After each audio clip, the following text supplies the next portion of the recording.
Subscribe to Himanshu Arya tutorial and click on the bell icon to never miss an update. Hello students. तो देखोगे यहाँ पे हम लोग यूनिट 1 11th क्लास का क्लियर है ना, जो देखने जा रहे हैं हम लोग that is diversity in the living world. Living world में जो भी डाइवर्सिटी बेसिकली देखने को मिलता है, इस चैप्टर में हम उन्हीं सब चीज़ों के बारे में डिस्कस करेंगे। ओके, और यहाँ पे एक चीज़ और ध्यान में ये रखने वाली बात है कि ये चैप्टर हम लोग पढ़ेंगे फुल्ली एनसीईआरटी, और इसी के साथ साथ एनसीईआरटी का एक एक लाइन बाई लाइन डिस्क्रिप्शन होगा यहाँ पे, क्लियर है ना। और साथ ही साथ एमसीक्यू क्वेश्चंस के थ्रू हम प्रैक्टिस भी करेंगे यहाँ पे, कि तुम्हारे मतलब प्रोग्रेस को देखेंगे यहाँ पे, तुमने कितना सीखा, क्लियर है ना, या फिर मैंने कितना सिखाया। तो बेसिकली यहाँ पे अगर देखा जाए ना, तो हम लोग साथ में पढ़ने वाले हैं, क्लियर है ना।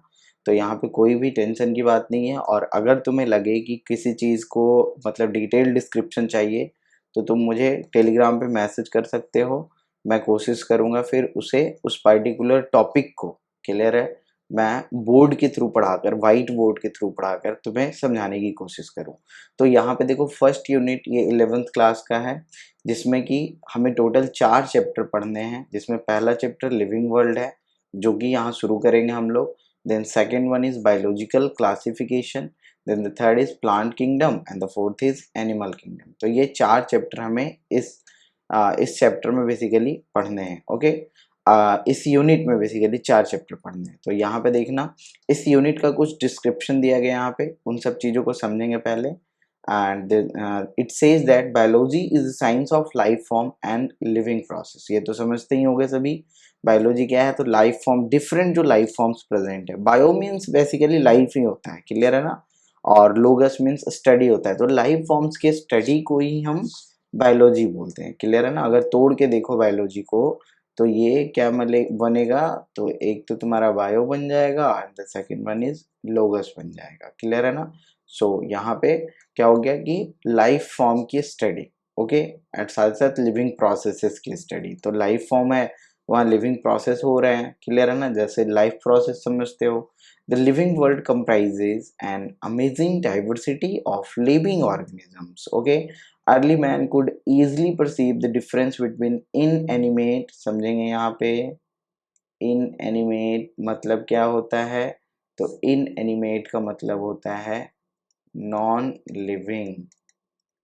यहाँ पे क्या हो गया, तो नॉन लिविंग हो गया। Okay, matter and living organism means animate matter. Okay, तो पुराने जो भी अर्ली मैन थे, क्लियर है ना, तो इन सभी में डिफरेंस वो बेसिकली परसीव कर सकते थे। Early man deified some of the inanimate matter, जैसे कि विंड हो गया, सी हो गया, फायर हो गया, इट इज, इन सब चीज़ों को बेसिकली उन्होंने क्या किया, तो डिफाइड किया। This means that they defied means here disobeyed. Okay, defied का मतलब मैं यहाँ पे लिख देता हूँ डिस ओबे, क्लियर है ना। So they disobeyed some of the inanimate matter like wind, sea, fire, etc, and some among the animals and plants, कुछ animals और plants में भी। okay, a common feature of all such forms of inanimate and animate means समझ गए living, okay, object was the sense of awe means basically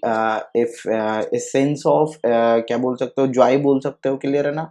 okay, और fear या फिर fear and they that they evoke, clear है ना। तो यानी कि जितने भी लाइफ फॉर्म्स प्रेजेंट है, क्लियर है ना, इवन एनिमेट मतलब कि एनिमेट फॉर्म में, और साथ ही साथ जो वैसे जो इन एनिमेट फॉर्म में भी प्रेजेंट है, जिसे लाइफ फॉर्म तो नहीं बोल सकते हो, यानी जो भी सराउंडिंग्स वगैरह हैं, जो भी इन्वायरमेंटल फैक्टर्स हैं, वो सारी चीज़ आ जाएंगे उसमें। ओके, सो इन सारे ऑब्जेक्ट्स में क्या था, एक सेंस था बेसिकली लाइक कि कुछ सरप्राइजिंग सेंस या फिर कुछ डर का सेंस, क्लियर है ना। जैसे कि अगर देखो, अभी आगे एक्सप्लेन किया एनसीईआरटी ने उसे, जैसे मान लो तुम एक समुद्र देखते हो, तो देखने में कितना सुंदर लग रहा है, लेकिन कभी कभी वही डरावना सा भी होता है जब उसमें लहरें उठती है। तो so these are the things actually. कुछ जानवर भी देख लो तो कुछ सुंदर होते हैं, कुछ जानवर देख लो तो डरावने से होते हैं।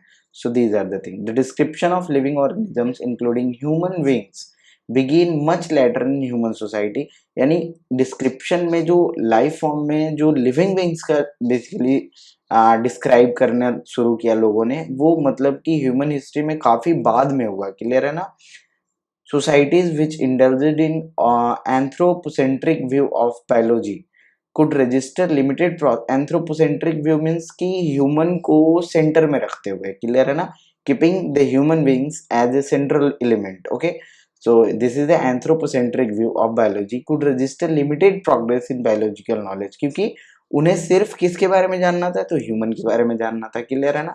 सो दैट्स वाई, और अगर यहाँ पे देखो बायोलॉजिकल नॉलेज से तो सारे ही ऑर्गेनिज्म के बारे में यहाँ पे आ गया ना, लेकिन अगर मान लो कि किसी को सिर्फ ह्यूमन के बारे में ही जानना है तो वो तो लिमिटेड ही नॉलेज रख पाएगा, क्लियर है।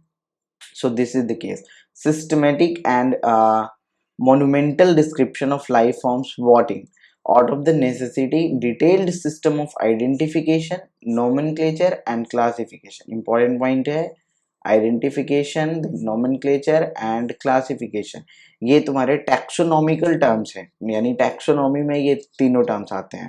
जैसे चीजों को नहीं, यहाँ पे लाइफ फॉर्म्स को या लिविंग ऑर्गेनिज्म को आइडेंटिफाई करना, देन उसे एक नाम देना, वो भी कुछ रूल्स रेगुलेशंस के साथ जो कि पढ़ेंगे इस चैप्टर में, और साथ ही साथ उसे एक पार्टिकुलर कैटेगरी में रखना ताकि हम उसे सही तरीके से पढ़ सके। क्योंकि यहाँ पे देखो ये जो चैप्टर है ना, पूरे वर्ल्ड में, समझ रहे हो, ये लिविंग वर्ल्ड समझ रहे हो कि यहाँ पे जो भी लिविंग ऑर्गेनिज्म है उन सभी के बारे में तुम पढ़ने जा रहे हो। तो क्या तुम समझ सकते हो कि यहाँ पे एक चैप्टर में तुम्हें इतने सारे लिविंग ऑर्गेनिज्म के बारे में पढ़ना पॉसिबल है? बिल्कुल नहीं पॉसिबल है। सो दैट्स वाई यहाँ पे हमारे पास एक सॉल्यूशन है and this solution is called classification. हम क्लासिफिकेशन करेंगे और क्लासिफिकेशन करके ग्रुप बनाएंगे चीजों, मतलब ऑर्गेनिज्म का, on the basis of similar and dissimilar characters वहाँ पे चूज करेंगे। तो उनके आधार पे हम जब ग्रुपिंग कर लेंगे तो फिर वहां पे पढ़ना आसान हो जाएगा हमारे लिए, क्लियर है ना।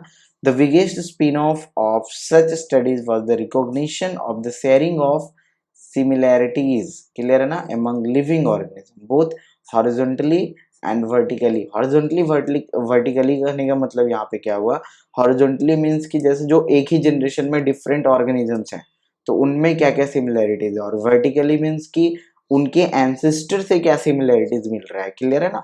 सो this is horizontally and vertically similarities that all present day living organisms are related to each other and also to all organisms that ever lived on this earth। देखो यहाँ पे एक्सप्लेन भी कर दिया गया है कि जैसे ऑर्गेनिज्म है 1 2 3 4 ऐसे एक ही जनरेशन का है, क्लियर है ना। तो ये सभी एक दूसरे से रिलेटेड होंगे, कुछ कुछ सिमिलैरिटीज होंगे। अब यहाँ पे समझो कि इसके पूर्वज होंगे, यहाँ पे मान लो ए बी, क्लियर है ना, सी, तो इनमें भी सिमिलैरिटीज होगा, समझ में आ रहा है ना। तो वही हॉरिजॉन्टली हो गया, ये वर्टिकली हो गया, आप समझ गए होगे यहाँ पे। तो जितने भी प्रेजेंट डे लिविंग ऑर्गेनिज्म हैं they are related to each other, कहीं ना कहीं रिलेटेड हैं, and also to all organism that ever lived on this earth. यानी कि यहाँ पे ये तो मतलब रिलेटेड हैं ही जितने भी ऑर्गेनिज्म हैं, साथ ही साथ जो भी ऑर्गेनिज्म इस अर्थ पे पहले कभी रह चुके हैं उनसे भी कहीं ना कहीं रिलेटेड है। Was a revolution which humbled man and led to cultural movement of conservation of biodiversity, clear है। तो यहाँ पे हम इन सब चीजों को भी देखेंगे, कंजर्वेशन ऑफ बायोडाइवर्सिटी को भी। In the following chapters of this unit you will get a description including classification, समझ रहे हो। तो यहाँ पे बेसिकली जो मेन फोकस होगा ना हमारा क्लासिफिकेशन पे ही होगा, क्योंकि अगला अगला चैप्टर ही देखो तुम्हारा बायोलॉजिकल क्लासिफिकेशन है, समझ पा रहे हो, of animals and plants from A taxonomic perspective. एक टैक्सोनॉमिस्ट के नजरिए से देखते हुए तुम क्लासिफिकेशन समझोगे इस चैप्टर में, ओके। आगे बढ़ते हैं। यहाँ पे देखो सबसे पहला एक साइंटिस्ट का जिक्र किया गया यहाँ पे, and this is Ernst Mayr. He was born in 1904 and died in 2004, clear है ना। तो यहाँ पे देखते हैं, born on 5 July 1904 in Kempten, Germany, Ernst Mayr, the Harvard University evolutionary biologist who has been called the Darwin of 20th century। सबसे पहला question तो तुम्हारा यहीं से बनेगा, डार्विन ऑफ 20th century किन्हें बोला जाता है, तो अर्नस्ट मेयर को, okay. was one of the 100 greatest scientists of all time, okay. ये मतलब टॉप 100 ग्रेटेस्ट साइंटिस्ट में आते हैं। Mayor joined Harvard's faculty of arts and science in 1953 and retired in 1975। 53 में ज्वाइन किया उन्होंने और 75 में रिटायर कर गए। एज्यूमिंग द टाइटल जब ये रिटायर कर रहे थे तो उन्हें टाइटल क्या मिला, तो टाइटल ये भी याद रखना है तुम्हें, Alexander Agassiz professor of zoology emeritus. Okay, throughout his nearly 80 year career, 80 साल के कैरियर में उन्होंने क्या किया, his research spanned ornithology, ornithology जिसमें हम बर्ड्स के बारे में पढ़ते हैं, ओके, बर्ड्स की स्टडी, देन टैक्सोनॉमी तो समझते ही हो जिसमें क्लासिफिकेशन, आइडेंटिफिकेशन, नोमेनक्लेचर ये सब चीज़ों को पढ़ते हैं, देन जू जियोग्राफी मीन्स यहाँ पे समझ रहे हो, जूलॉजी मीन्स जहाँ पे कि हम और लिविंग ऑर्गेनिजम्स के बारे में पढ़ते हैं, एनिमल्स के बारे में बेसिकली, और जियोग्राफी समझते हो, क्लियर है ना, तो जियोग्राफी और जूलॉजी यहाँ पे मिक्स है। देन इवोल्यूशन, इवोल्यूशन भी पढ़ेंगे हम आगे जाकर, इवोल्यूशन समझते होगे, नए नए लाइफ फॉर्म्स का इवॉल्व होना अर्थ पे, then systematics and the history and philosophy of biology, इन सब चीज़ों पे उन्होंने बेसिकली रिसर्च किया। He almost single handedly made the origin of species diversity the central question of evolutionary biology that it is today, clear है ना, यानी इन्होंने लगभग अकेला ही ये सब चीज किया। He also pointed the currently accepted definition of biological species, उन्होंने बायोलॉजिकल स्पीसीज का जो डिफिनेशन है, डिफिनेशन क्या है कि मतलब group of organism that can interbreed actually, clear है ना, so they are included in species. तो ये डिफिनेशन भी अर्नस्ट मेयर ने ही दिया था। Mayr was awarded the 3 prize, ये भी याद रखना है। नेक्स्ट पॉइंट में यही याद रखना है, वाइडली रिगार्डेड है ट्रिपल क्रॉन, ट्रिपल क्रॉन किन्हें बोला जाता है, ट्रिपल क्रॉन ऑफ बायोलॉजी, तो अर्नस्ट मेयर को बोला जाता है। कौन कौन से प्राइज हैं, Belgian prize 1983, international prize for biology 1994 and Crafoord prize in 1999। Then Mayr died at the age of 100 in year 2014। तो यहाँ पे देखो याद करने वाले क्या क्या पॉइंट्स हैं, मैं एक बार हाईलाइट कर देता हूँ। तो सबसे पहला पॉइंट तो तुम्हारा ये है, Darwin of 20th century, clear है ना। इसके बाद बात करते हैं, तो इन्हें जो टाइटल मिला था रिटायरमेंट के टाइम, ये क्वेश्चन पूछा जा सकता है, क्लियर है। इसके बाद तीसरा क्वेश्चन यहाँ से आता है, ट्रिपल क्रॉन ऑफ बायोलॉजी किन्हें बोला जाता है, तो अर्नस्ट मेयर। और ये 3 प्राइज यहाँ पे ऐसे पूछा जा सकता है कि कौन सा प्राइज जो है वो मतलब मेयर को नहीं मिला है, तो ये 3 देकर एक चौथा इसमें ऐड कर दिया जा सकता है, क्लियर है ना। तो एक ये हो गया तुम्हारा, दूसरा ये हो गया तुम्हारा, ओके, और तीसरा ये हो गया तुम्हारा, क्लियर है ना। और 100 साल के एज में वो इस दुनिया से चल बसे। सो यहाँ पे हमने अर्नस्ट मेयर के बारे में समझा। आगे बढ़ते हैं अब देखो यहाँ पे चैप्टर शुरू करते हैं हमारा। Chapter number first, the living world. यहाँ पे देखो समझो इस चैप्टर में पढ़ेंगे क्या क्या। तो सबसे पहले तो हम लिविंग का डिफिनीशन समझेंगे। देखो वैसे लिविंग का डिफिनीशन तुमने 9th-10th में भी पढ़ा होगा, लेकिन यहाँ पे थोड़ा सा ब्रॉडली पढ़ेंगे हम, क्लियर है ना। इसके बाद देखेंगे हम कि लिविंग वर्ल्ड में जो भी डाइवर्सिटी है, यानी जो different forms of life present है, different forms of living organisms present है, उन्हें देखेंगे। देन इसके बाद टैक्सोनॉमिक कैटेगरीज देखेंगे, जिसमें कि तुम्हारे किंगडम, फाइलम, क्लास, ये सब चीज़ों को समझेंगे, इम्पॉर्टेंट भी है आगे का चैप्टर पढ़ने के लिए। ये टैक्सोनॉमिक कैटेगरी काफ़ी इंपॉर्टेंट है क्योंकि उसी पे बेस्ड है अगला चैप्टर। इसके बाद टैक्सोनॉमिकल एड्स देखेंगे, यानी कि कुछ वैसे चीज़ जो कि टैक्सोनॉमी को पढ़ने में हमें हेल्प करता है। एड्स का मतलब ही यहाँ पे वही होता है जो कि हेल्प करे, क्लियर है ना, हेल्पर समझ सकते हो तुम। सो इन सभी चीज़ों को यहाँ पे हम देखेंगे। तो देखना यहाँ पे, how wonderful is the living world. सबसे पहला देखो एक मार्क ऑफ एक्सक्लामेशन के साथ एनसीईआरटी ने इस चैप्टर को शुरू किया है कि हमारा जो वर्ल्ड है वो कितना वंडरफुल है, क्लियर है ना। अब देखो कैसे वंडरफुल है, यहाँ पे समझो कुछ एग्जाम्पल्स है। इन सभी चीजों से क्वेश्चन नहीं बनने जा रहा है, बस समझेंगे इसे। The wide range of living type is amazing. जहां भी क्वेश्चन बनने वाला पॉइंट होगा ना, मैं बतलाते चलूंगा, उसे हाईलाइट करते चलूंगा, okay. The wide range of living type is amazing, okay. The extraordinary habitat, habitat समझते हो, रहने का जगह, in which we find living organisms, be it cold mountain, यानी ठंडा माउंटेन हो, माउंटेन देखते हो दूर दूर में जो माउंटेन होते हैं, जैसे ऊटी हो गया, मनाली हो गया, तो इन सब जगहों पर लोग जाते हैं ही हैं उसी के लिए कि ताकि वहाँ ठंडक मिले, खास करके गर्मियों के दिनों में। Then deciduous forest, then ocean, fresh water lakes, desert और hot hot spring. Leaves us speechless, यानी कि ये सारी चीज देख के ना हम मंत्रमुग्ध हो जाते हैं, हमारे पास कुछ बोलने के लिए शब्द नहीं होते हैं उनके रिगार्ड में। Okay, the beauty of galloping horse, of the migrating bird and the valley of flower, ये सभी क्या है, ये सब फैसिनेशन है, ये सब तुम्हारे वर्ल्ड का जो फैसिनेटिंग थिंग्स है ना, उन सब चीजों के बारे में बतला रहा है। और the attacking socks evoke awe and deep sense of wonder, समझ रहे हो? The ecological conflict and cooperation among members of population and among population of a community or even the molecular traffic inside cell, देखो ध्यान से समझना, molecular traffic inside the cell, यानी cell के अंदर भी जो तुम्हारे मॉलिक्यूल्स का इधर उधर जो भी हो रहा है ना, ट्रैफिकिंग यानी कि ट्रांसपोर्टेशन बेसिकली, उसके बारे में बोला जा रहा है। Make us deeply reflect on what indeed is life, life आखिर है क्या, क्लियर है ना? This question has two implicit question within it, इस क्वेश्चन में दो क्वेश्चन है actually.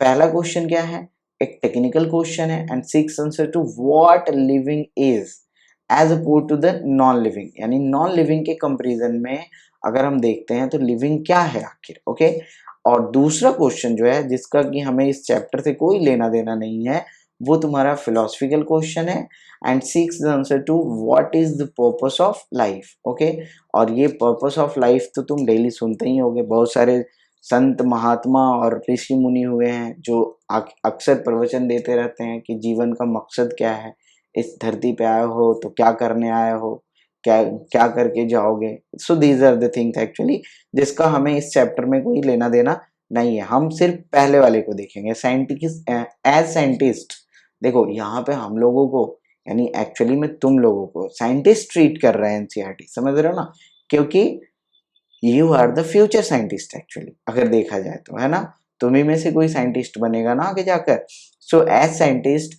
We will not attempt answering the second question, तो सेकंड क्वेश्चन पे हमें नहीं जाना है। सेकंड क्वेश्चन पे कौन जाएगा, सेकंड क्वेश्चन पे प्रीस्ट लोग जाएंगे, है ना। Okay, we will try to reflect on what is living, तो हम यहाँ पे क्या देखेंगे कि लिविंग क्या होते हैं।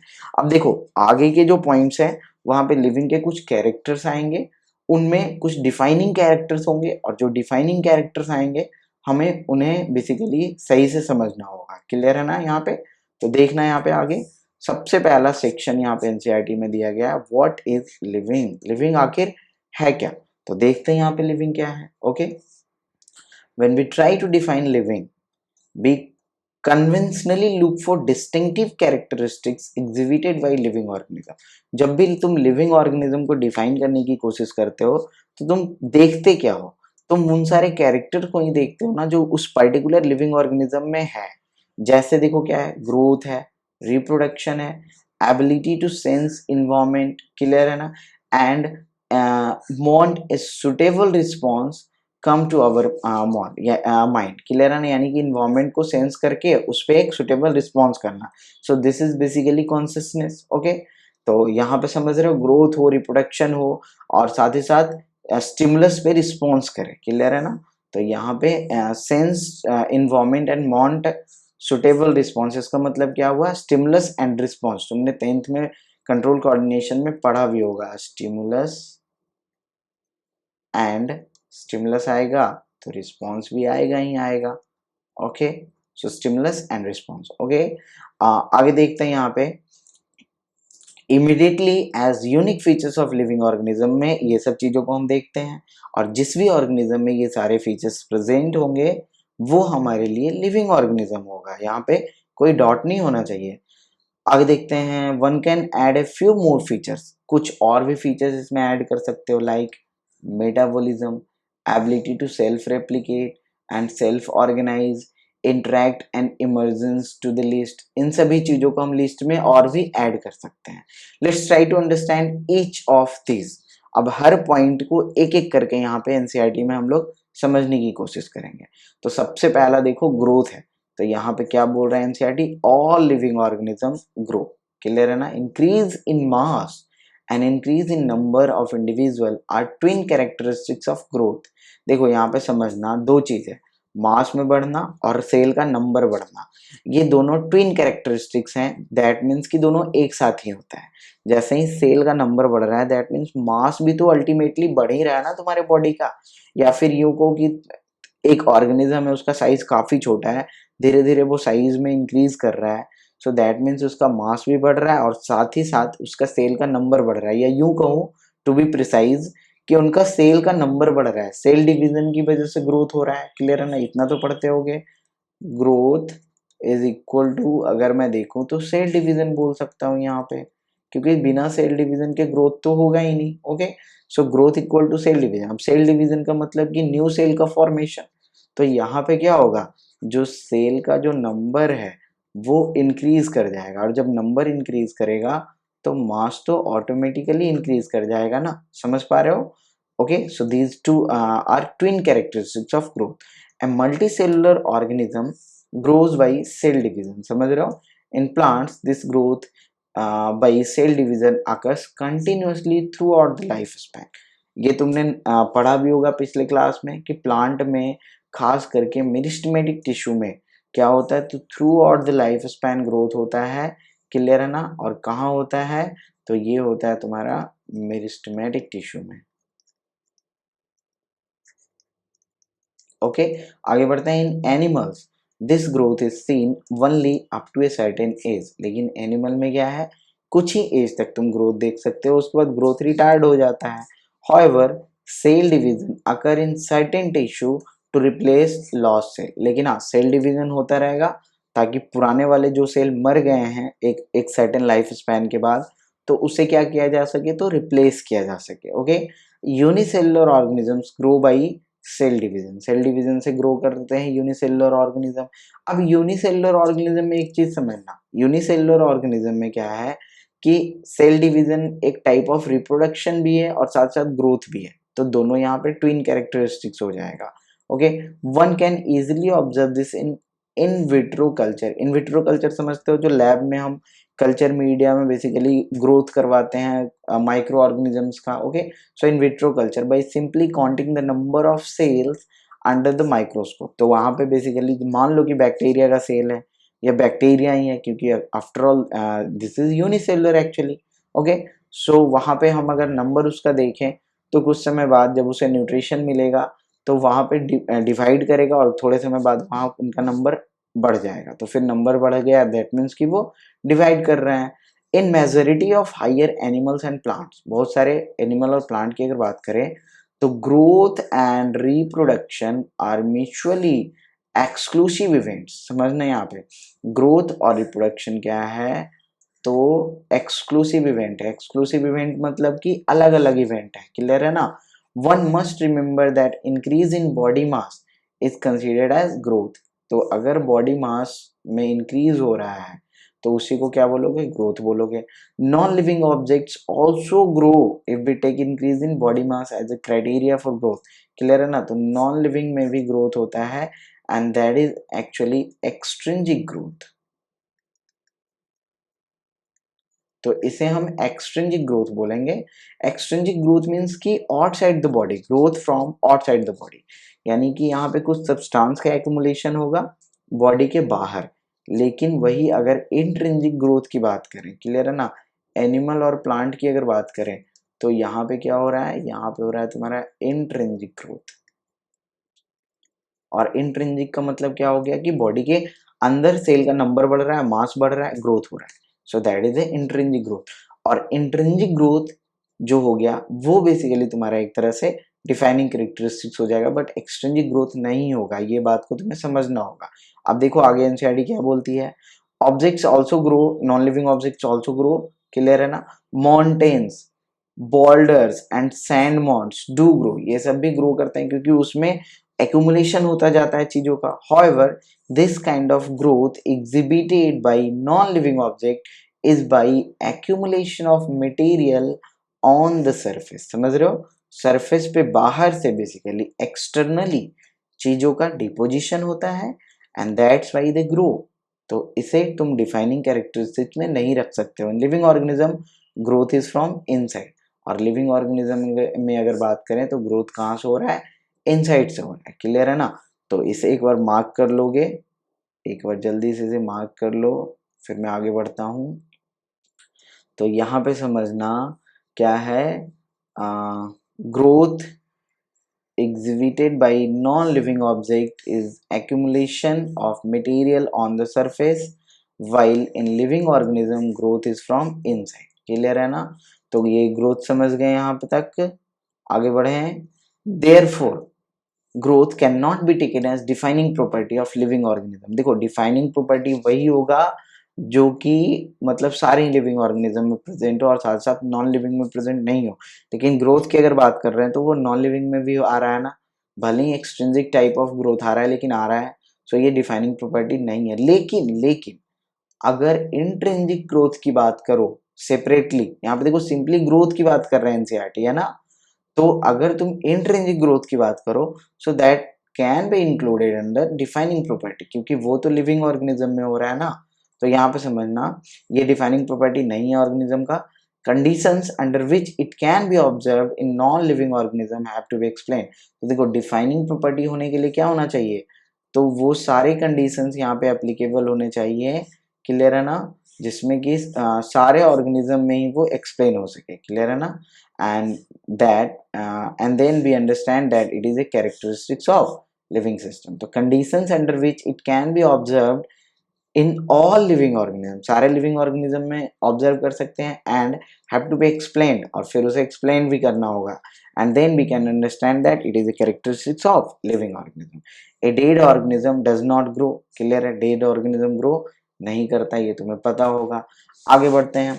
तो यहाँ पे एक चीज समझा तुमने कि ग्रोथ डिफाइनिंग प्रॉपर्टी है, तो हम बोलेंगे नहीं। लेकिन अगर कहीं क्वेश्चन में इंट्रिंसिक ग्रोथ करके क्वेश्चन पूछते तो फिर वो डिफाइनिंग प्रॉपर्टी आ जाएगा। क्लियर है ना? अब देखो दूसरा जो प्रॉपर्टी कैरेक्टरिस्टिक्स है वो है तुम्हारा रिप्रोडक्शन। तो रिप्रोडक्शन के बारे में अब समझते हैं कि ये एक कैरेक्टरिस्टिक्स है या नहीं लिविंग ऑर्गेनिज्म का। तो reproduction likewise is a characteristics of living organism. Okay, एक कैरेक्टरिस्टिक्स है, लेकिन अभी डिफाइनिंग कैरेक्टरिस्टिक्स है कि नहीं ये हम डिसाइड नहीं कर रहे हैं। क्लियर है ना? अभी बस हमें पता है कि हाँ ये एक कैरेक्टरिस्टिक्स है। In multicellular organisms reproduction refer to the production of progeny possessing features more or less similar to those of parents। तो यहाँ पे मल्टी सेलुलर ऑर्गेनिज्म में क्या बात करते हैं, तो रिप्रोडक्शन का मतलब क्या हुआ, खुद के जैसा ही प्रोजेनी प्रोड्यूस करना अगले जनरेशन में। क्लियर है ना? जो कि कहीं ना कहीं मतलब पेरेंट्स से मिलते हो, मोर और लेस सिमिलर होते हो।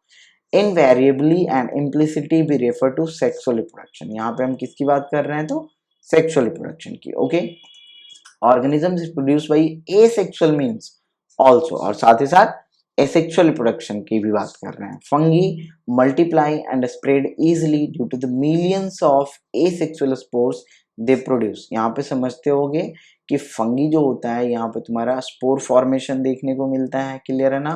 तो फंगी में जो रिप्रोडक्शन होता है तुमने पढ़ा भी होगा, फंगी में क्या होता है, तो फंगी में तुम्हारा स्पोर फॉर्मेशन होता है।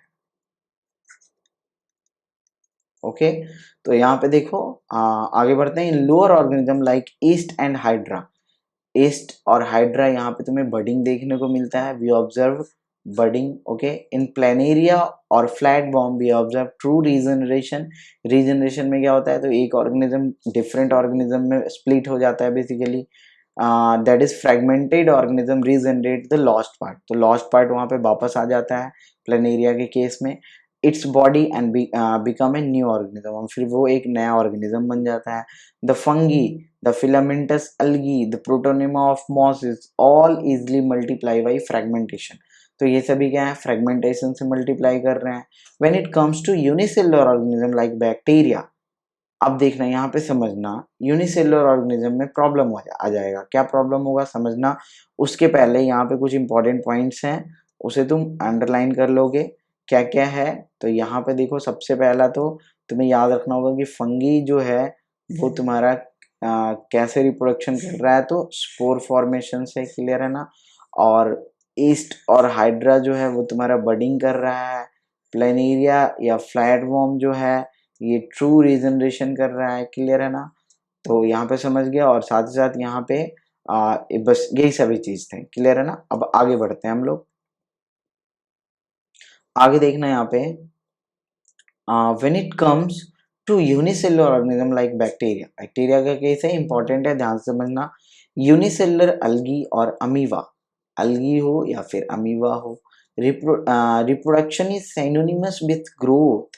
यहाँ पे क्या है, तो यहाँ पे बहुत इंपॉर्टेंट पॉइंट है, यहाँ पे क्या है, तो रिप्रोडक्शन क्या है, साइनोनिमस है ग्रोथ के साथ, मतलब कि दोनों एक ही साथ हो रहा है, यही ना, दोनों सिंक्रोनाइज्ड फॉर्म में, that is increase in number of cell. अगर नंबर ऑफ सेल में बढ़ रहा है, we have already defined growth as equivalent to increase in cell number. Growth में तुम्हें पता है सेल का नंबर बढ़ रहा है, दैट मीन्स ग्रोथ हो रहा है, और मास या फिर मास बढ़ रहा है, यानी कि अगर सेल का नंबर बढ़ रहा है या फिर मास बढ़ रहा है, सो इसका मतलब कि यहाँ पे क्या हो रहा है, तो ग्रोथ हो रहा है, growth is taking place here. Okay, आगे देखना यहाँ पे, hence we notice that in single celled organism we are not very clear about the use of these two terms growth and reproduction।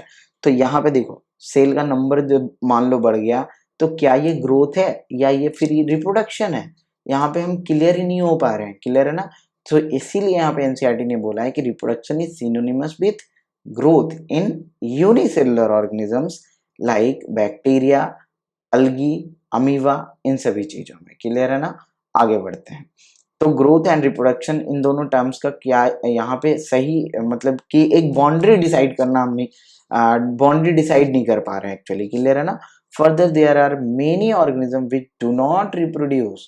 देखो अब बहुत सारे लिविंग ऑर्गेनिज्म जो reproduction ही नहीं कर रहा है, तो जब रिप्रोडक्शन नहीं कर रहा है तो ये डिफाइनिंग प्रॉपर्टी में नहीं आने वाला है, क्लियर है ना। आगे बढ़ो, जैसे देखो म्यूल्स हो गए, अस्ट्राइल बर्कर्स भी हो गए, हनी हनी हनी बी के फैमिली में तुमने पढ़ा होगा, जो वर्कर्स होती है बेसिकली वो रिप्रोडक्शन नहीं करती है, वो इनफर्टाइल होती है, क्लियर है ना। ओके, आगे बात करते हैं, तो इनफर्टाइल ह्यूमन कपल, बहुत सारे कपल्स भी होते हैं जो रिप्रोडक्शन नहीं कर सकते हैं due to some basically illness, समझ सकते हो। Hence reproduction also can not be an all inclusive defining characteristics of living organism. तो रिप्रोडक्शन भी तुम्हारा डिफाइनिंग कैरेक्टरिस्टिक्स नहीं हुआ, क्यों नहीं हुआ, क्योंकि सारे लिविंग ऑर्गेनिज्म में रिप्रोडक्शन कॉमन नहीं है। Okay, of course no non living object is capable of reproducing और रेप्लिकेटिंग बाय इटसेल्फ। हाँ, ये बात भी सही है कि नॉन लिविंग ऑर्गेनिज्म तुम्हारा रिप्रोडक्शन नहीं कर रहा है, लेकिन बहुत सारे लिविंग ऑर्गेनिज्म भी हैं जो रिप्रोडक्शन नहीं कर पा रहे हैं, so that's why reproduction is also not an inclusive defining characteristics of living organism. तो ग्रोथ भी तुम्हारा डिफाइनिंग कैरेक्टर नहीं हुआ। हाँ, कैरेक्टर तो है, लिविंग ऑर्गेनिज्म का कैरेक्टर वो है, लेकिन डिफाइनिंग कैरेक्टर नहीं है, समझ में आ रहा है। और ना ही रिप्रोडक्शन तुम्हारा डिफाइनिंग कैरेक्टर है। तो फिर डिफाइनिंग कैरेक्टर है क्या, बढ़ते हैं आगे देखना। इसके बाद एक नया कैरेक्टर आया, दैट इज मेटाबॉलिज्म। तो मेटाबॉलिज्म का मतलब क्या होता है, जितने भी लिविंग रिएक्शंस हो रहे हैं ना तुम्हारे बॉडी के अंदर, या यूं कहो सेल के अंदर, वो सारे के सारे मेटाबॉलिज्म में आते हैं। It is of two type, catabolism and anabolism. Catabolism में तुम्हारे ऑर्गेनिक फॉर्म का ब्रेकडाउन होता है, और एनाबॉलिज्म में तुम्हारा फॉर्मेशन होता है, क्लियर है ना। तो ओवरऑल रिएक्शन को ही मतलब मेटाबॉलिज्म बोलते हैं। All living organisms are made of chemicals, ये तो समझते होगे। These chemicals are small and big belonging to various classes, बहुत सारे डिफरेंट डिफरेंट क्लासेस से हैं केमिकल्स, साइजेस अलग हैं, फंक्शंस अलग हैं। Okay, are constantly being made, ध्यान से समझना, ये क्या है हमारे बॉडी में तो बन रहे हैं, and changed into some other biomolecules, और साथ साथ वो चेंज भी हो रहे हैं दूसरे बायोमॉलिक्यूल्स में, क्लियर है ना। तो बहुत सारे केमिकल्स हैं, बायोकेमिकल्स हैं जो हमारे बॉडी में बन भी रहे हैं, साथ साथ चेंज भी हो रहे हैं। These conversions are chemical reactions और मेटाबॉलिक रिएक्शन, और ये जो बदलाव है, ये जो चेंज है, इसी को केमिकल रिएक्शन बोल रहे हैं बॉडी के अंदर, या फिर मेटाबॉलिक रिएक्शन बोल रहे हैं, क्लियर है ना। There are thousands of metabolic reaction occurring simultaneously inside all living organism, clear है ना। तो यहाँ पे समझना क्या बोला जा रहा है कि जो भी रिएक्शन हो रहे हैं, मेटाबॉलिक रिएक्शन हो रहे हैं, तो हजारों तरह के मेटाबॉलिक रिएक्शन हमारे बॉडी में हर समय साइमल्टेनियसली हो रहे हैं, क्लियर है ना। बी दे यूनिसेलुलर और मल्टीसेलुलर, चाहे वो ऑर्गेनिज्म यूनिसेलुलर हो या फिर मल्टीसेलुलर हो, दोनों के ही केस में यहाँ पे ये जो रिएक्शंस हैं ये चल ही रहे हैं. All plants and animals, fungi and microbes, plants हो, एनिमल्स हो, फंगी हो या माइक्रोब्स हो, दे एग्जिबिट मेटाबॉलिज्म. इन सभी में मेटाबॉलिज्म प्रेजेंट है. The sum total of all the chemical reactions occurring in our body is metabolism. यहाँ पे मेटाबॉलिज्म का डेफिनेशन है, इसे अंडरलाइन कर लोगे, क्लियर है ना. तो क्या है, द सम यानी overall total of all the chemical reactions occurring in our body is what, metabolism. Clear है ना. No non living object exhibit metabolism. और कोई नॉन लिविंग ऑब्जेक्ट यहाँ पे मेटाबॉलिज्म एग्जिट मतलब मेटाबॉलिज्म नहीं होता है नॉन लिविंग ऑब्जेक्ट में. Okay, no non living object exhibit metabolism. Metabolic reaction यहाँ पे समझना, आप यहाँ पे समझना इंपॉर्टेंट पॉइंट है. Metabolic reaction can be demonstrated outside the body in cell free system. अब यहाँ पे देखो, मेटाबॉलिक रिएक्शन जो हमारे बॉडी में हो रहा है ना, we can perform this reaction outside the body also in a cell free system, जहाँ पे कि सेल नहीं प्रेजेंट होगा हमारे बॉडी का. ओके, लैब में हम इस मेटाबॉलिक रिएक्शन को परफॉर्म कर सकते हैं, डेमोन्स्ट्रेट कर सकते हैं. क्लियर है ना. तो यहाँ पे समझना, क्या ये फिर लिविंग है. तो देखते हैं यहाँ पे, an isolated metabolic reaction outside the body of organism performed in a test tube is neither living nor non living. ये ना तो लिविंग है ना ही नॉन लिविंग है. क्लियर है ना. हाँ, ये लिविंग रिएक्शन जरूर है. क्लियर है ना.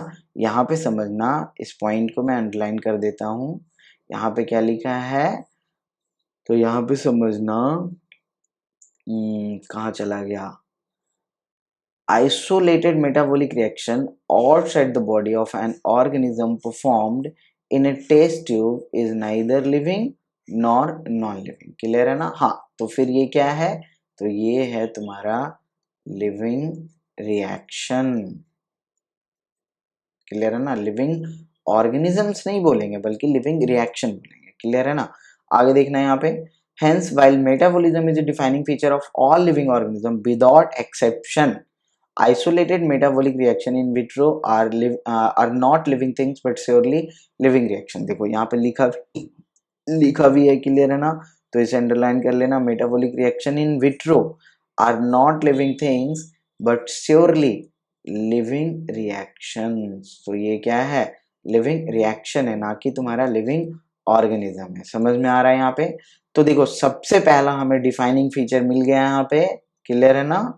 सबसे पहला डिफाइनिंग फीचर मिल गया, और वो क्या है, तो तुम्हारा मेटाबॉलिज्म है, यानी कि सेलुलर ऑर्गेनाइजेशन. तो इसी में ना मेटाबॉलिज्म हो रहा है बेसिकली तुम्हारा. Of body is the defining feature of life form. तो जो भी सेलुलर ऑर्गेनाइजेशन है, सेल के अंदर जो भी ऑर्गेनाइज्ड फॉर्म है, क्लियर है ना, वो क्या है, तो एक लिविंग ऑर्गेनिज्म का डिफाइनिंग फीचर है. क्लियर है ना. साथ साथ मेटाबॉलिज्म, वही बात है यहाँ पे कि that is the defining feature. आगे बढ़े, तो पहला डिफाइनिंग फीचर मिल गया हमें. आगे बढ़ते हैं. Perhaps the most obvious and technically complicated feature of all living organism is the ability to sense their surrounding.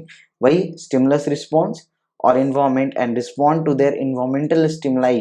stimuli समझते हो ना, कोई भी चेंज एक्सटर्नली या इंटरनली जो बॉडी में हो, that is stimuli, which could be physical change हो सकता है, केमिकल हो सकता है, बायोलॉजिकल हो सकता है, किसी भी तरह का चेंज हो सकता है.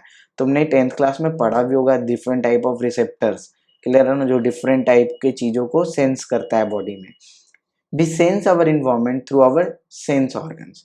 और यहाँ पे सेंस ऑर्गन के साथ के हेल्प से हम बेसिकली सेंस करते हैं, क्योंकि सेंस ऑर्गन में क्या लगे होते हैं, तो सेंस ऑर्गन में लगे होते हैं रिसेप्टर सेल्स.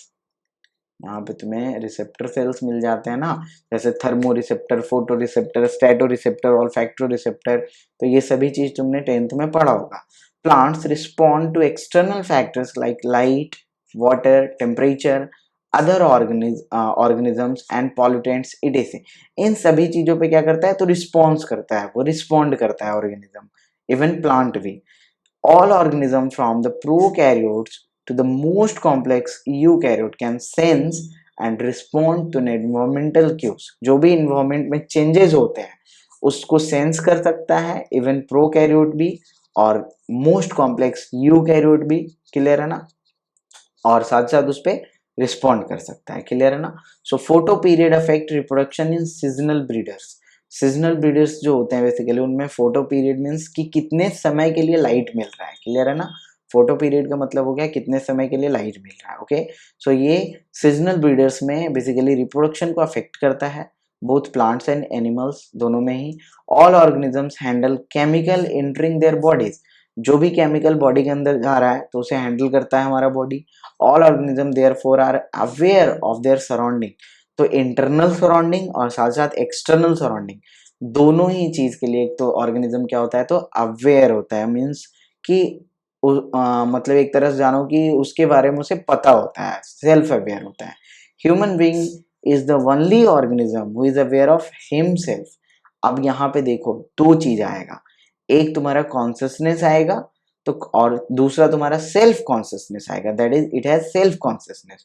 तो यहाँ पे समझोगे, समझना क्या है इसे अंडरलाइन करोगे तो human beings is the only organism who is aware of himself, that is it has self consciousness. तो देखो सेल्फ कॉन्सियसनेस की अगर बात करो ना तो ये डिफाइनिंग फीचर में नहीं आएगा, ध्यान से समझना। Self consciousness not a defining feature, not a defining feature, okay. लेकिन कॉन्सियसनेस क्या है, डिफाइनिंग फीचर है। तो यहाँ पे दूसरा पॉइंट क्या है, consciousness therefore becomes the defining feature of living organism. Consciousness means समझ रहे हो ना, to sense the external as well as internal environment and also to respond accordingly, okay, उस पर रिस्पॉन्ड करना उसी के according, okay. So this is consciousness. अब देखो यहाँ पे एक क्वेश्चन समझना कि कॉन्सियसनेस चलो मान के चलते हैं कि डिफाइनिंग प्रॉपर्टी है, लेकिन अगर कोई इंसान कोमा में चला गया तो उसमें तो कॉन्सियसनेस नहीं है, समझ पा रहे हो। तो क्या अभी भी कॉन्सियसनेस डिफाइनिंग प्रॉपर्टी है, क्योंकि अभी भी तो वो लिविंग ऑर्गेनिज्म ही है ना। अगर कोई इंसान है जो कोमा में है वो अभी भी लिविंग है लेकिन उसमें कॉन्सियसनेस नहीं है, तो देखो वहां पे भले ही कॉन्सियसनेस नहीं हो एक्चुअल में सेल्फ कॉन्सियसनेस, लेकिन वहां पे कॉन्सियसनेस होता है एक्चुअल में, क्योंकि उसका बॉडी रिस्पॉन्ड कर रहा है, उसके उसे दवाई मिल रहा है, उसे इंजेक्शन मिल रहा है, उसे जो भी बीमार है उसे डिफरेंट ड्रग्स वगैरह से ट्रीट किया जा रहा है ना, तो उसका बॉडी ऑलरेडी उस पर रिस्पॉन्ड कर रहा है, तो कॉन्सियसनेस तो है ही ना।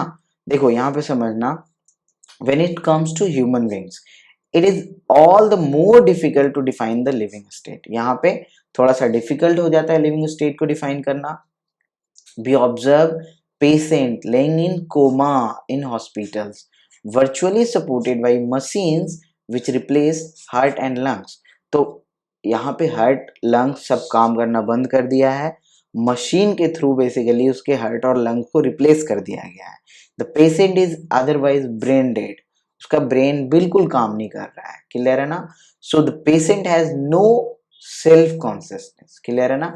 सेल्फ कॉन्सियसनेस नहीं है, मैंने अभी अभी बोला यही कि उनमें सेल्फ कॉन्सियसनेस नहीं है, लेकिन कॉन्सियसनेस तो है ना अभी भी।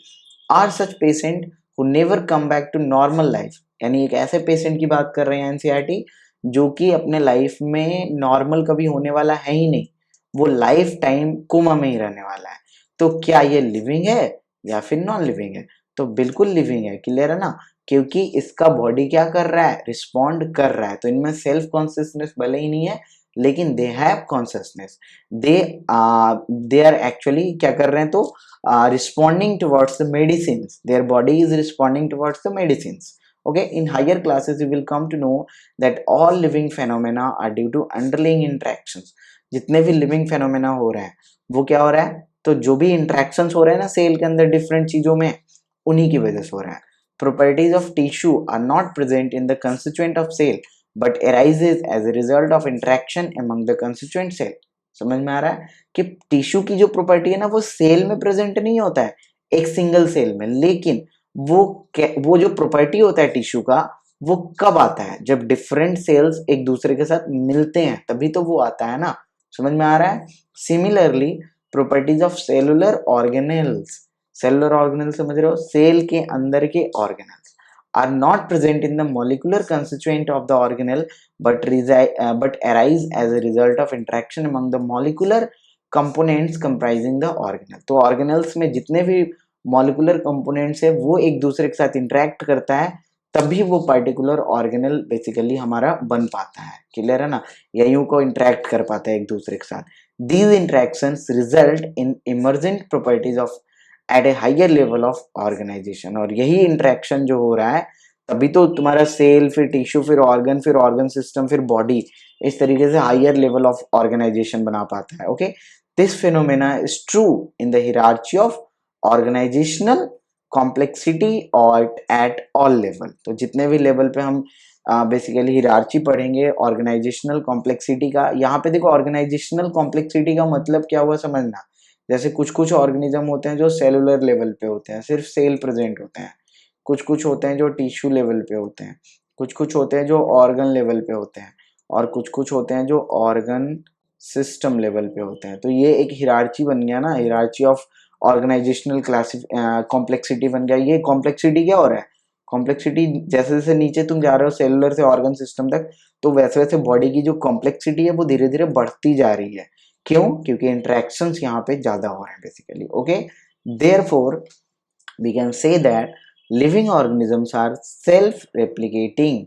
तो ये क्या है, सेल्फ रेप्लिकेशन करते हैं, इवॉल्व भी करते हैं, साथ साथ सेल्फ रेगुलेटिंग भी हैं, यानी अपने अपने आप को खुद भी रेगुलेट कर लेते हैं, क्लियर है ना। Interactive system capable of responding to external stimuli, और ये साथ साथ एक्सटर्नल जो भी एटमोस्फेयर में जो भी चेंजेस आते हैं, स्टिमुलाई आते हैं, उस पर रिस्पॉन्ड करते हैं।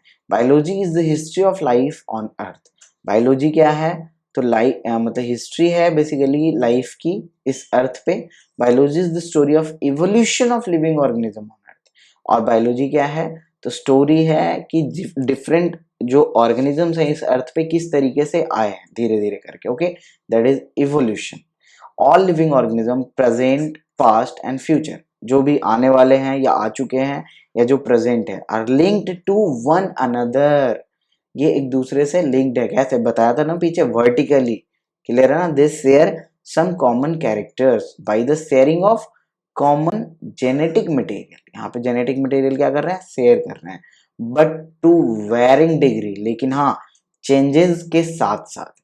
क्योंकि तुमने 10th में रिप्रोडक्शन पढ़ा, और रिप्रोडक्शन के साथ साथ तुमने हेरिडिटी एंड इवोल्यूशन भी पढ़ा, तो वहां तक तो इतना समझ गए होगे ना कि सेक्सुअल प्रोडक्शन में वेरिएशंस आते हैं, इनफैक्ट ज्यादा आते हैं सेक्सुअल के मुकाबले, और वही वेरिएशन फिर इवोल्यूशन को लीड करता है, समझ रहे होगे, क्लियर है। तो जेनेटिक मटेरियल तो हमारे पास हमारे एंसेस्टर का ही है ना, लेकिन पूरा का पूरा सेम नहीं, उसमें कुछ कुछ चेंजेस भी आए हैं, क्लियर है ना। तभी तो कैरेक्टर्स में चेंजेस आते हैं ना, धीरे धीरे करके वेरिएशंस आते हैं, क्लियर है। सो this is the case here.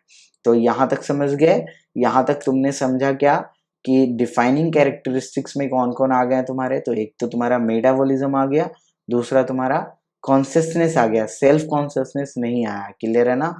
तो यहाँ पे एक बार समझ लोगे क्या क्या आ गया, देख लोगे तो समझ लेना। यहाँ पे अगर ग्रोथ की बात करते हैं तो ग्रोथ डिफाइनिंग प्रॉपर्टी नहीं है, लेकिन अगर इंट्रिंसिक ग्रोथ की बात करते हैं, इंट्रिंसिक ग्रोथ, तो ये तुम्हारा डिफाइनिंग प्रॉपर्टी है। अगर रिप्रोडक्शन की बात करते हैं तो रिप्रोडक्शन तुम्हारा डिफाइनिंग प्रॉपर्टी नहीं है। क्यों नहीं है? क्योंकि there are certain living organism that do not reproduce. Okay, इसके बाद अगर बात करते हैं मेटाबॉलिज्म का, तो मेटाबॉलिज्म तुम्हारा डिफाइनिंग प्रॉपर्टी है, लेकिन अगर मेटाबॉलिक रिएक्शन यानी इन विट्रो बेला, क्लियर है ना, मेटाबॉलिक रिएक्शन, और ये भी कहाँ, जो इन विट्रो हो रहा है, क्लियर है ना। तो ये क्या है, ये लिविंग थिंग्स नहीं है, मतलब कि एक मिनट, ये तुम्हारा लिविंग रिएक्शन है, क्लियर है ना। अगर बात करते हैं क्या ये लिविंग थिंग है, क्या ये लिविंग थिंग्स है या लिविंग ऑर्गेनिज्म है, answer is no, simply living reaction है। इसके बाद देखो कॉन्सियसनेस पे आओ, तो कॉन्सियसनेस तुम्हारा मतलब कैरेक्टरिस्टिक प्रॉपर्टी है, लेकिन अगर सेल्फ कॉन्सियसनेस की बात करो, सेल्फ कॉन्सियसनेस, तो ये तुम्हारा लिविंग मतलब कि कैरेक्टरिस्टिक प्रॉपर्टी नहीं है लिविंग ऑर्गेनिज्म का। बस इतना ही तुमने इस चैप्टर में मतलब यहाँ तक तुमने पढ़ा, क्लियर है ना। बाकी का हम लोग देखेंगे अब नेक्स्ट वीडियो में, क्लियर है ना। तो नेक्स्ट वीडियो में हम लोग देखेंगे कि लिविंग ऑर्गेनिज्म में जो डाइवर्सिटी है ना, यानी बायोडाइवर्सिटी है, इन्हें समझने की कोशिश करेंगे, क्लियर है ना। तो तब तक के लिए बाय बाय, टेक केयर, और चैनल को सब्सक्राइब करते जाओगे, वीडियो को लाइक कर दोगे, और साथ साथ इस वीडियो को ज़्यादा से ज़्यादा बच्चों के साथ शेयर करोगे ताकि सभी को यहाँ पे बेनिफिट हो सके, क्लियर है ना। और जैसे ही ये चैप्टर खत्म होगा तो इस चैप्टर से रिलेटेड जितने भी एमसीक्यू होंगे पॉसिबल, वो सारे प्रैक्टिस करेंगे हम लोग, लाइव प्रैक्टिस करेंगे उसे, क्लियर है ना। तो यहाँ पे बिल्कुल पढ़ते चलो बस आराम से, कोई दिक्कत नहीं है। अगर किसी टॉपिक में, पर्टिकुलर टॉपिक में, देखो अभी तुम्हारा ये जो चैप्टर है ना, अभी का चैप्टर बस पढ़ने वाला है, क्योंकि जो भी डाइवर्सिटी है ना, बस पढ़ने का ही है तुम्हें, और एनसीईआरटी एनफ है, क्योंकि उससे बाहर क्वेश्चन भी नहीं आते हैं तुम्हारे, क्लियर है ना। मोस्ट ऑफ द क्वेश्चंस तुम्हारे 90, अगर 100 क्वेश्चन है तो 90 क्वेश्चन तुम्हारे, 95 क्वेश्चन तुम्हारे डाइवर्सिटी मतलब सॉरी डाइवर्सिटी नहीं, मतलब एनसीईआरटी से ही आने वाला है, क्लियर है ना।